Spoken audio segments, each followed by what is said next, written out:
house. It is already Friday.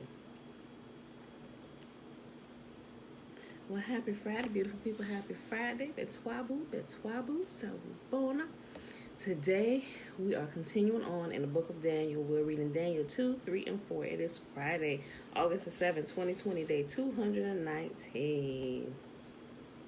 Betwabu, Trina. Hey, girl, hey. Sawubona. Happy Friday, Tiffany. Happy Friday.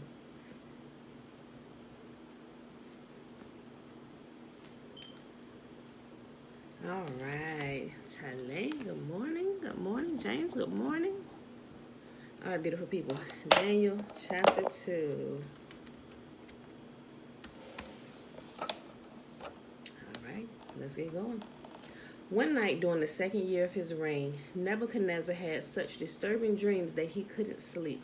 He called in his magicians, enchanters, sorcerers, and astrologers, and he demanded that they tell him what he had dreamed. As they stood before the king, he said, "I have had a dream that deeply troubles me, and I must know what it means." Then the astrologers answered the king in Aramaic, "Long live the king. Tell us the dream, and we will tell you what it means." But the king said to the astrologers, "I'm serious about this. If you don't tell me what my dream was and what it means, you will be torn limb from limb, and your houses will be turned into heaps of rubble. But if you tell me what I dream and what the dream means, I will give you many wonderful gifts and honors. Just tell me the dream and what it means." They said again, "Please, your majesty, tell us the dream, and we will tell you what it means." The king replied, "I know what you're doing. You're stalling for time because you know I'm serious when I say if you don't tell me the dream, you are doomed. So you have conspired to tell me lies, hoping I would change my mind. But tell me the dream, then I will know that you can tell me what it means." Such wisdom.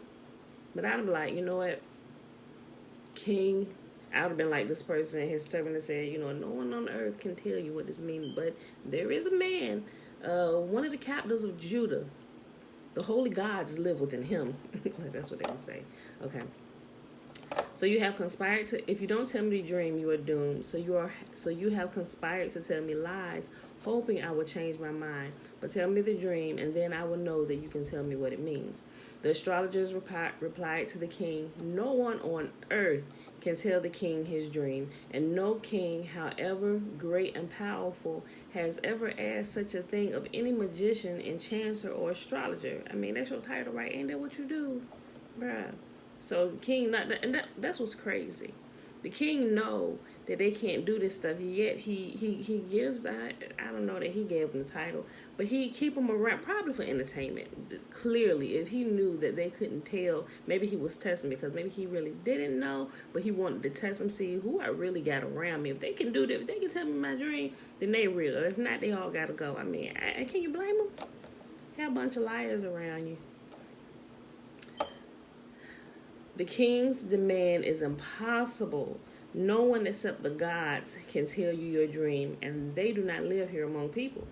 The king was furious when he heard this, and he ordered that all the wise men of Babylon be executed. And because of the king's decree, men were sent to find and kill Daniel and his friends. When Arioch, the commander of the king's guard, came to kill him, Daniel handled the situation with wisdom and discretion. He asked Arioch, "Why has the king issued such a harsh decree?" So Arioch told him all that happened. Daniel went at once to see the king and requested more time to tell the king what the dream meant. Then Daniel went home and told his friends Hananiah, Mishael, and Azariah what had happened. He urged them to ask the God of heaven to show them his mercy by telling them the secret, so that they would not be executed along with the other wise men of Babylon.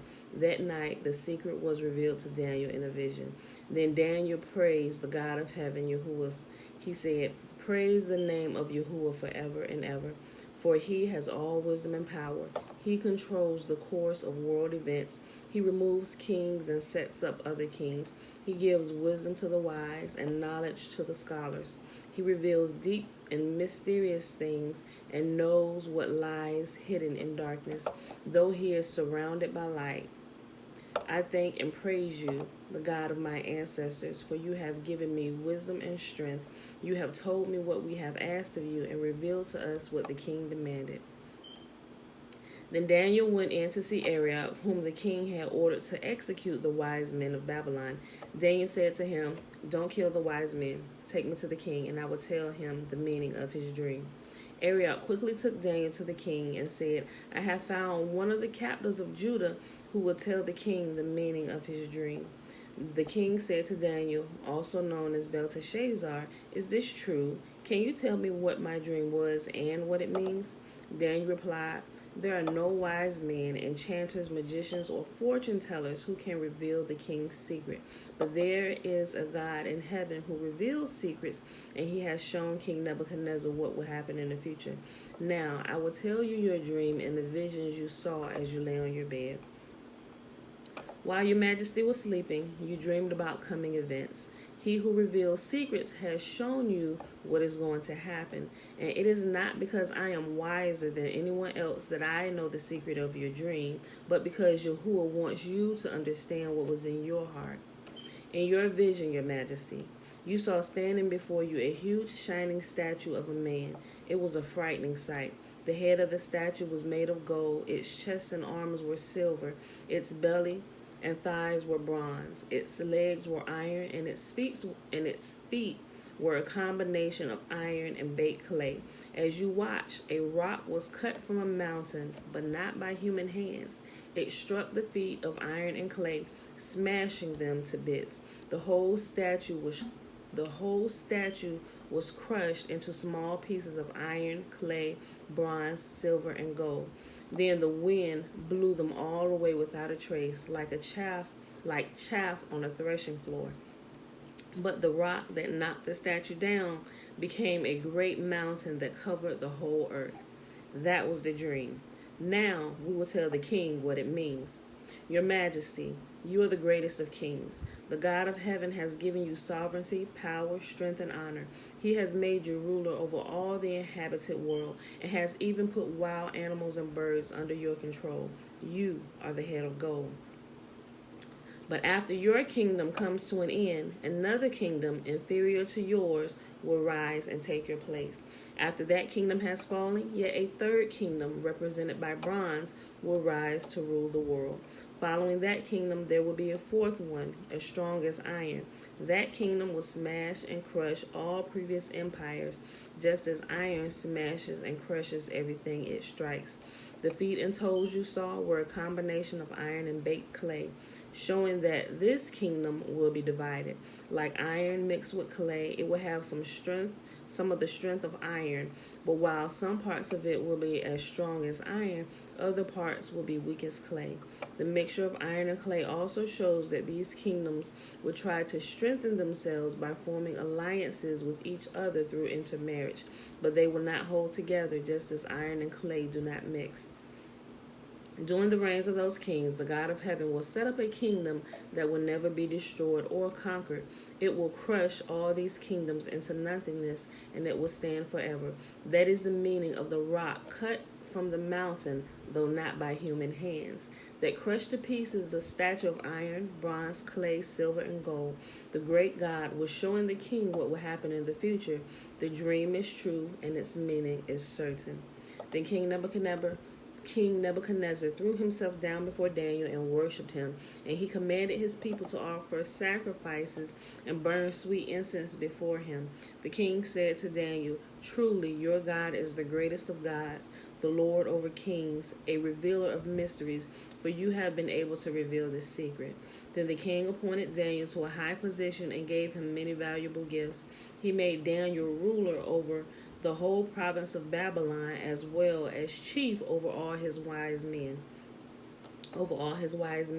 At Daniel's request, the king appointed Shadrach, Meshach, and Abednego to be in charge of all the affairs of the province of Babylon, while Daniel remained in the king's court. Now keep in mind that Daniel and the 3 Hebrew boys, still at this time while this was going on, they were captives of Judah. They were still in captivity. Yet Yahuwah showed them favor while in the land of their captivity and appointed them to high positions over the captives people, over the king, the captor king, the king who captured them, King Nebuchadnezzar. he appointed one of the slaves, one of the Hebrews, the descendants of Judah, to be ruler and reign over his kingdom. Second in command under him. Think about that. Next chapter. Daniel chapter 3. King Nebuchadnezzar made a gold statue 90 feet tall and 9 feet wide and set it up on the plain of Dura in the province of Babylon. Then he sent messages to the high officers, officials, governors, advisors, treasurers, judges, magistrates, and all the provincial officials to come to the dedication of the statue he had set up. So all these officials came and stood before the statue King Nebuchadnezzar had set up. Then a herald shouted out, "People of all races and nations and languages, listen to the king's command. When you hear the sound of the horn, flute, zither, lyre, harp, pipes, and other musical instruments, bow to the ground and worship King Nebuchadnezzar's gold statue. Anyone who refuses to obey will immediately be thrown into a blazing furnace." So at the sound of the musical instruments, all the people, whatever their race or national language, bowed to the ground and worshiped the gold statue that King Nebuchadnezzar had set up. Talk about instilling fear in the people. If you don't follow, you're going to that hot blazing furnace right over there. And most people, they just like robots. They just, we want to keep our life. Let's go. But some of the astrologers went to the king and informed on the Jews. They said to King Nebuchadnezzar, "Long live the king. You issued a decree requiring all the people to bow down and worship the gold statue when they hear the sound of the horn, flute, zither, lyre, harp, pipes, and other musical instruments. That decree also states that those who refuse to obey must be thrown into a blazing furnace. But there are some Jews, Shadrach, Meshach, and Abednego, whom you have put in charge of the province of Babylon. They paid no attention to you, your majesty. They refuse to serve your gods and do not worship the gold statue you have set up." Then Nebuchadnezzar flew into a rage and ordered that Shadrach, Meshach, and Abednego be brought before him. When they were brought in, Nebuchadnezzar said to them, "Is it true, Shadrach, Meshach, and Abednego, that you refuse to serve my gods or to worship the gold statue I have set up? I will give you one more chance to bow down and worship the statue I have made when you hear the sound of musical instruments. But if you refuse, you will be thrown immediately into the blazing furnace. And then what God will be able to rescue you from my power?" They kind of sound like indoctrination to me. When you hear the sound of this music, it's like, you know how you have an experience with something and maybe music is involved, and from then on, pretty much for the rest of your life, every time you hear that song, it reminds you of that moment, or you may find yourself doing that thing that you were trained to do when a particular song comes on. Jealous, they make me sick. Just messy back in those days. Trina, yeah, I know, right? So they for one, they was really pissed that the king had set slaves over them. Like, who is you, king? You know the ones, the slaves, the captives of Judah that you set over the entire province? They ain't listening to you, king. Like they Trina, they real messy. They real messy. But their messiness about to get them in some trouble. Where's the remote? It should be upstairs on the nightstand. No, I don't know. Time to see if it fell on the floor. Okay. But, hold on. But if you refuse, you will be thrown immediately into the blazing furnace. And then what God will be able to rescue you from my power? Shadrach, Meshach, and Abednego replied, "Oh, Nebuchadnezzar, we do not need to defend ourselves before you. If we are thrown into the blazing furnace, the God whom we serve is able to save us. He will rescue us from your power, your majesty. But even if he doesn't, we want to make it clear to you, your majesty, that we will never serve your gods or worship the gold statue you have set up." Let me just bring out a point here. I did not know until last year that this was not the first time that this had happened. This also happened to Abraham. If you are familiar with the book of Jasher, Abraham was also thrown into a fiery furnace by, I think it was Nimrod. him and his brother. His father got pissed at him. First of all, Nimrod had heard about Abraham being born, and he told them, go kill all the children these ages. But when Abraham's father, Terah, had heard what the king had decreed, he hid Abraham and took one of his maidservant's babies. I mean, that was terrible too. How you gonna take her baby in exchange for yours? But anyway, took the baby. This is the baby I just had, and he killed the woman's baby right there in front of him or whatever. But what happened was, Terah got pissed because when Abraham grew up and Abraham began looking for God, began looking for Yah, he went in and he pretty much tested all his father's gods. It's just like a little quick story. I'm gonna give you a quick overview, right? So he was like, surely you can't be God because this food is sitting before you and I eating it, or you can't do this. And so he pretty much went in there and he destroyed all his father's gods.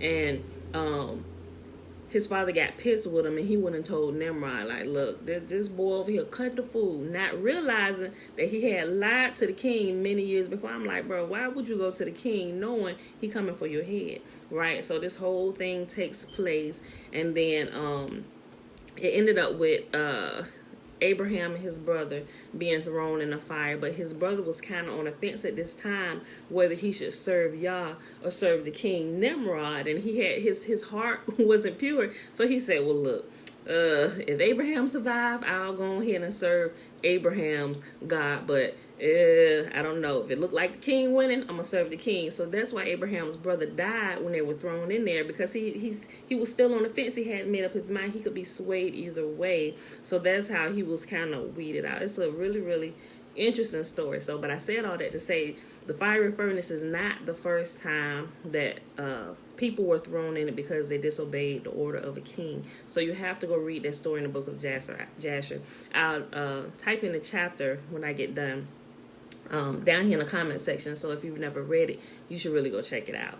Okay, so back to the reading. Verse 16 of Daniel chapter 3. Shadrach, Meshach, and Abednego replied, O Nebuchadnezzar, we do not need to defend ourselves before you. If we are thrown into the blazing furnace, the God whom we serve is able to save us. He will rescue us from your power, your majesty. But even if he doesn't, we want to make it clear to you, your majesty, that we will never serve your gods or worship the gold statue that you have set up. Nebuchadnezzar was so furious with Shadrach, Meshach, and Abednego that his face became distorted with rage. He commanded that the furnace be heated 7 times hotter than usual. Then he ordered some of the strongest men of his army to bind Shadrach, Meshach, and Abednego and to throw them into the blazing furnace. So they tied them up and threw them into the furnace, fully dressed in their pants, turbans, robes, and other garments.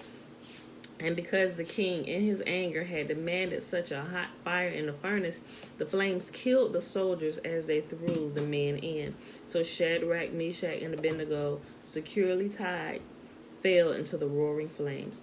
But suddenly Nebuchadnezzar jumped up in amazement and exclaimed to his advisors, didn't we tie up 3 men and throw them into the furnace? Yes, your majesty, we certainly did, they replied. Look, Nebuchadnezzar shouted, I see 4 men unbound walking around in the fire unharmed, and the 4th looks like a god. Now let me also bring out something here, because this teaching, if you go back to the original teaching, like in some version it says looks like a son of man, or another version say looks like the son of man. Remember the definition that we found out what son of man means? It means human beings. It said looks like, right? So the form that it held was a human just like us. Mom, yes. there's a charger in there. Oh, wait, girl, you better plug my deep freezer back in. Unplug this. Unplug this and plug that in. Plug my deep freezer back in. And so when he said the 4th looks like a god, it was not talking about JC or Jesus Christ, as some people like to throw in there or make an analogy to. That wasn't him. It was an angel, pretty much. It was a messenger, looks like a god, or looks like the son of man. They looked like a human being, looked like, but it was a messenger. It was an angel. And another version, it will tell you it was a messenger. Or if you look in the original language, it was a what's the word is? I think it's Malaki. I think that's how you pronounce it. Malaki is referring to an angel, right? Okay. Verse 26. Then Nebuchadnezzar came as close as he could to the door of the flaming furnace and shouted, Shadrach, Meshach, and Abednego, servants of the Most High God, come out, come here. So Shadrach, Meshach, and Abednego stepped out of the fire. Then the high officers, officials, governors, and advisors crowded around them and saw that the fire had not touched them. Not a hair on their head was singed, and their clothing was not scorched. They didn't even smell of smoke. Same thing happened with Abraham. Although his brother died because he was on the fence and his heart was impure about how he really wanted to live his life. But Abraham, by this time, he was completely solely trusting in Yah as his deliverer. It was the same thing. He didn't get burned when he didn't even smell of smoke. You really have to read that when I post that down here. I told you not to touch it. You told me not to touch it. Yeah. Why I didn't touch it, little tiny lady? Okay, little girl. Then Nebuchadnezzar said, Praise to the God of Shadrach, Meshach, and Abednego. He sent his angel. What I look like arguing with a 3-year-old, right? Let me finish what I'm saying. Then Nebuchadnezzar said, Praise to the God of Shadrach, Meshach, and Abednego. He sent his angel to rescue his servants who trusted him. They defied the king's command, and they were willing to die rather than serve or worship any god except their own. Therefore, I make this decree. If any people, whatever their race or nation or language, speak a word against the God of Shadrach, Meshach, and Abednego, they will be torn limb from limb, and their houses will be turned into heaps of rubble. There is no other God who can rescue like this. Bella, turn it down. Then the king promoted Shadrach, Meshach, and Abednego to even higher positions in the province of Babylon. Now let me say something about King Nebuchadnezzar, right? Turn it down, Bella. King Nebuchadnezzar, Yahuwah, although he was the king of Babylon, King Nebuchadnezzar had a heart that was pliable, and Yahuwah could mold it, which is why he had, not saying that he was the best king, but he entrusted his people into his kid like they was going to on a vacation. But you see how his heart was able to be turned, although he was worshiping multiple gods. There was a process that was happening even in King Nebuchadnezzar's heart, even with the dream and stuff. And Yah had showed him, he said, you, king, are the head of gold. Yahuwah has put everything under your command and your power. Although he was a wicked king, he was in my eyes, he was and this might be like an oxymoron, like a righteous wicked king. You get what I'm saying? You know, he ain't take no crap, but although he was doing what was wrong, his heart was pliable to where Yahuwah could mold him and turn him and get him on the right path. You see what I'm saying? So even in his wickedness and stuff that he was doing, he ran a tight ship, and Yahuwah blessed him for that and caused everything to come under his command because he knew how to run things, right? Just think about these things while you read them and why Yah would show so much favor to different wicked kings and stuff, right? I began to think about all this stuff. I'm like, but why? This. Yeah, I'm like, okay, it's rather interesting. All right, y'all, last chapter for the day. Daniel chapter 4. King Nebuchadnezzar sent his message to the people of every race and nation and language throughout the world. Peace and prosperity to you. I want you all to know about the miraculous signs and wonders the Most High God has performed for me. This is King Nebuchadnezzar talking. How great are his... And look at this. The king of Babylon is paying homage to Yah. Like he's telling his entire kingdom, look at this. I want you all to know about the miraculous signs and wonders that the Most High God has performed for me. How great are his signs, how powerful his wonders. His kingdom will last forever, his rule through all generations. I, Nebuchadnezzar, was living in my palace in comfort and prosperity. But one night I had a dream that frightened me. I saw visions that terrified me as I lay in my bed. So I issued an order calling in all the wise men of Babylon so they could tell me what my dream meant. When all the magicians, enchanters, astrologers, and fortune tellers came in, I told them the dream, but they could not tell me what it meant. Mind you, this is another dream because this first one that he had, he said, tell me the dream and its interpretation. This particular dream, he told them, but they could not give the interpretation of it, right? Okay. When all the magicians, enchanters, astrologers, and fortune tellers came in, I told them the dream, but they could not tell me what it meant. At last, Daniel came in before me, and I told him the dream. He was named Belteshazzar after my God, and the spirit of the holy gods is in him. I said to him, Belteshazzar, chief of the magicians, I know that the spirit of the holy gods is in you, and that no mystery is too great for you to solve. Now tell me what my dream means. Now, I also want to point out something. I want to point these out simply because a lot of times people are they get stumped, or they stumble upon language and how people talk, right? So we know that King Nebuchadnezzar, that Yah talks to King Nebuchadnezzar, the wicked king of Babylon, right? Yahuwah talks to him and he gives him dreams and visions to let him know what's coming in the future and let him know what's going to happen to him, right? Yahuwah deals with all people that way if they would care to pay attention, right? So the king said he referred to Daniel as the chief of the magicians. Although he was set apart and he was holy, he was Yah's set apart holy vessel. But King Nebuchadnezzar wasn't necessarily using, let's say, church terminology that church people use. To church people, that would sound like, oh, that's new age. Oh, ooh, I don't know, you gotta watch that. This is kind of witchy. You know, they get hung up on language and they miss what's being said and what's being conveyed. So you have to pay attention to really see what's going on. And that's what kills a lot of people right from jump, because they can't look past the words that are being used to convey a message, and they just get stumped in that. Oh, nope, red flags. They talking about the devil. They dabbling in new age witchcraft and all that stuff. And I'm just like, would y'all just shut up and listen? God, dog. You know, so.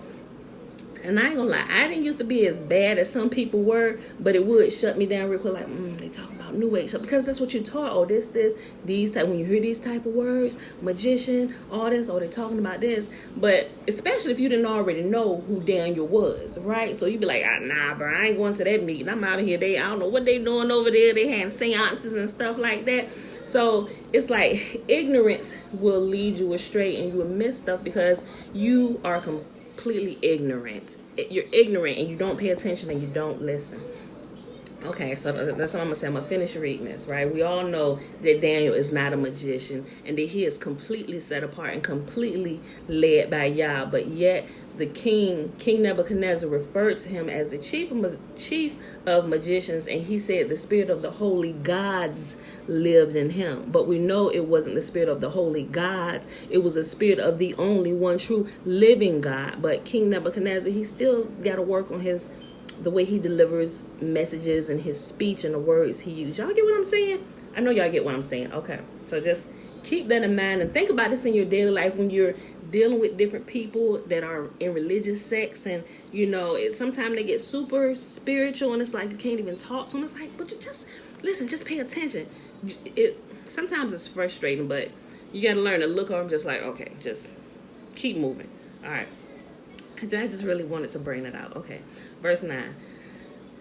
I'll read verse 8 again. At last, Daniel came in before me, and I told him the dream. He was named Belteshazzar after my God. Mind you, he naming the child of Yah after his God, false God that he worshiped. Nevertheless, it did not change who Daniel truly was, right? At last, Daniel came in before me, and I told him the dream. He was named Belteshazzar after my God, and the spirit of the holy gods is in him. And I said to him, Belteshazzar, chief of the magicians, I know that the spirit of the holy gods is in you, and that no mystery is too great for you to solve. Now, tell me what my dream means. While I was laying in my bed, this is what I dreamed. I saw a large tree in the middle of the earth. The tree grew very tall and strong, reaching high into the heavens for all the world to see. It had fresh green leaves, and it was loaded with fruit for all to eat. Wild animals lived in its shade, and birds nested in its branches. All the world was fed from this tree. Then, as I was laying there dreaming, I saw a messenger, a holy one, coming down from heaven. The messenger shouted, cut down the tree and lop off its branches. Shake off its leaves and scatter its fruit. Chase the wild animals from its shade and the birds from its branches, but leave the stump and the roots in the ground bound with a band of iron and bronze, and surrounded by tender grass. Now let him be drenched with the dew of heaven, and let him live like the wild animals among the plants of the field. For 7 periods of time, let him have the mind of a wild animal instead of the mind of a human. For this has been decreed by the messengers, it is commanded by the holy ones, so that everyone may know that the Most High rules over the kingdoms of the world. Or some places it says that the Most High rules in the kingdoms of men. So it don't matter what's really going on. Yahuwah is behind the scene, directly and indirectly ruling everything, right? He said, I create evil and I create good. So whether we see an evil and good, is all going together according to his plan, right? This is what it's saying. For this has been decreed by the messengers, it is commanded by the Holy One, so that everyone may know that the Most High rules over the kingdoms of the world. He gives them to anyone he chooses, even to the lowliest of people. Belteshazzar, that was the dream that I, King Nebuchadnezzar, had. Now tell me what it means, for none of the wise men of my kingdom can do so, but you can tell me, because the spirit of the holy gods is in you. Upon hearing this, Daniel, also known as Belteshazzar, was overcome for a time, frightened by the meaning of the dream. Then the king said to him, Belteshazzar, don't be alarmed by the dream and what it means. Belteshazzar replied, I wish the events foreshadowed in this dream would happen to your enemies, my lord, and not to you. Mind you, Daniel, a servant of the Most High God, is telling the wicked king of Babylon, he said, sir, I wish that this would happen to your enemies and not to you. He was in captivity to this king, but y'all had showed him favor while he was there. You know, in another place, I believe it's in Isaiah, it says, pray for those, when you're in a place where you're held captive, pray for your captives around you, that you may live a life of peace. You know, so that's, I just kind of summed that up, but it says that, you know, so wherever you go, pray for the well-being and the peace of that place, even if you're surrounded by your enemies, because if peace comes, you also begin to live in peace, even amongst your enemies, right? Okay. Upon hearing this, Daniel, also known as Belteshazzar, was overcome for a time, frightened by the meaning of the dream. Then the king said to him, Belteshazzar, don't be alarmed by the dream and what it means. Belteshazzar replied, I wish the events foreshadowed in this dream would happen to your enemies, my lord, and not to you. The tree you saw was growing very tall and strong, reaching high into the heavens for all the world to see. It had fresh green leaves and was loaded with fruit for all to eat. The wild animals lived in its shade, and birds nested in its branches. That tree, your majesty, is you. For you have grown strong and great. Your greatness reaches up to heaven, and your rule to the ends of the earth. Then you saw a messenger, a holy one, or angel, coming down from heaven and saying, cut down the tree and destroy it, but leave the stump and the roots in the ground, bound with a band of iron and bronze and surrounded by tender grass. Let him be drenched with the dew of heaven. Let him live with the wild animals of the field for 7 periods of time. This is what the dream means, your majesty, and what Yahuwah the Most High has declared will happen to you, my lord the king. You will be driven from human society, and you will live in the fields with wild animals. It kind of sounds like he's going to lose his mind, right? You will eat grass like a cow, and you will be drenched with the dew of heaven. 7 periods of time will pass while you live this way, until you learn that the Most High rules over the kingdoms of the world and gives them to anyone he chooses. So it looked like this king had a problem with pride, right? He said, until you learn that it's not because of you, but it's because that Yahuwah rules in the kingdom of men, and he sets up whom he chooses in these positions. He said, until you learn that, you're going to be living with the wild animals out there like you done lost your mind, bruh. You know, so that's exactly what happened, because he gonna stand. We're gonna see it in a second. He gonna stand out there and look over his kingdom like, look at what I have created. Oh, my wisdom, man. He just began to lavish the praise on himself like it was all him that helped set up this kingdom. Like he totally forgot y'all, right? Okay. 7 periods of time will pass while you live this way until you learn that the Most High rules over the kingdoms of the world and gives them to anyone he chooses. But the stump and roots of the tree were left in the ground. This means that you will receive your kingdom back again when you have learned that heaven rules. King Nebuchadnezzar, please accept my advice. Stop sinning and do what is right.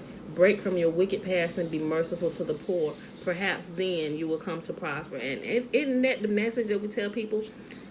Stop sinning and just do what's right. Just live a life that's honorable. It ain't got to be super religious and stuff. Just do what's right. Be a decent human being. Treat people with fairness and kindness, no matter who they are, what they look like, where they come from. Just do what's right, because Yahuwah talks about this. He said, I don't care if they're a stranger and a sojourner among you. You are to treat them fair, give them proper justice, just as you would your family. Do not treat them any different because they are different from you. That's the whole message all the way through here. And somehow that gets misconstrued with different teachers teaching things out of their own hearts, and they have no clue, and that really pisses me off. But I'm gonna stop. I'm almost done reading, y'all. Okay. King Nebuchadnezzar, please accept my advice.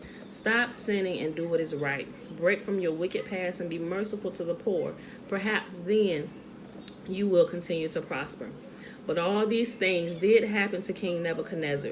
12 months later, he was taking a walk on the flat roof of the royal palace in Babylon. As he looked out across the city, he said, look at this great city of Babylon. By my own mighty power, I have built this beautiful city as my royal residence to display my majestic splendor. That's what he was doing, y'all. While these words were still in his mouth, a voice called down from heaven, O King Nebuchadnezzar, this message is for you. You are no longer ruler of this kingdom. You will be driven from human society. You will live in the fields with the wild animals, and you will eat grass like a cow. 7 periods of time will pass while you live this way until you learn that the Most High rules over the kingdoms of the world and gives them to anyone he chooses. That same hour, the judgment was fulfilled, and Nebuchadnezzar was driven from human society. He ate grass like a cow, and he was drenched with the dew of heaven.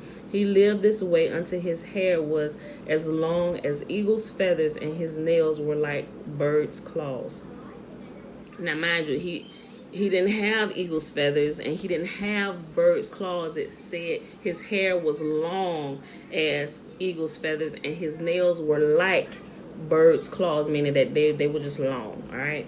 After this time had passed, I, Nebuchadnezzar, looked up to heaven.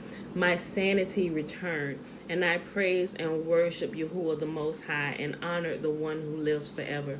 His rule is everlasting, and his kingdom is eternal.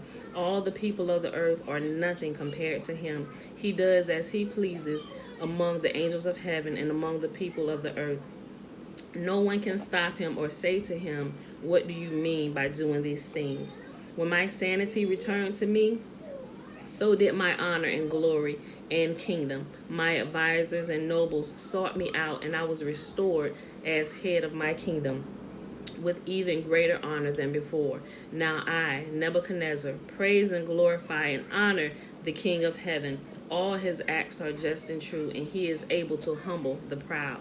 Bruh, that was so good. Hey, girl, hey, Christian. Good morning, girl. Hey, girl, hey. All right, y'all. That was our reading for today. That was Daniel chapter 2, 3, and 4. I hope you enjoyed it.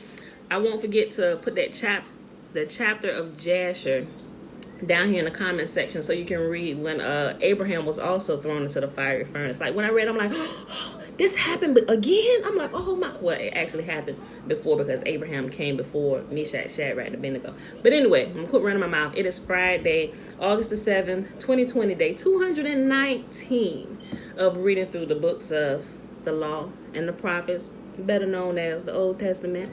All right, y'all. So that was Daniel 2, 3, and 4. And now we're about to read the blessing, which is found in Numbers chapter 6, verses 22 through 27. And Yahuwah spake unto Moses, saying, speak unto Aaron and unto his sons, saying, on this wise ye shall bless the children of Israel, saying unto them, May Yahuwah bless us and keep us.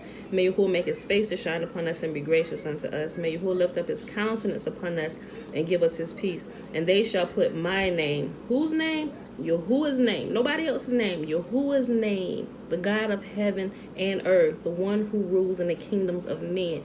And they shall put my name upon the children of Israel, and I will bless them. Who will bless us?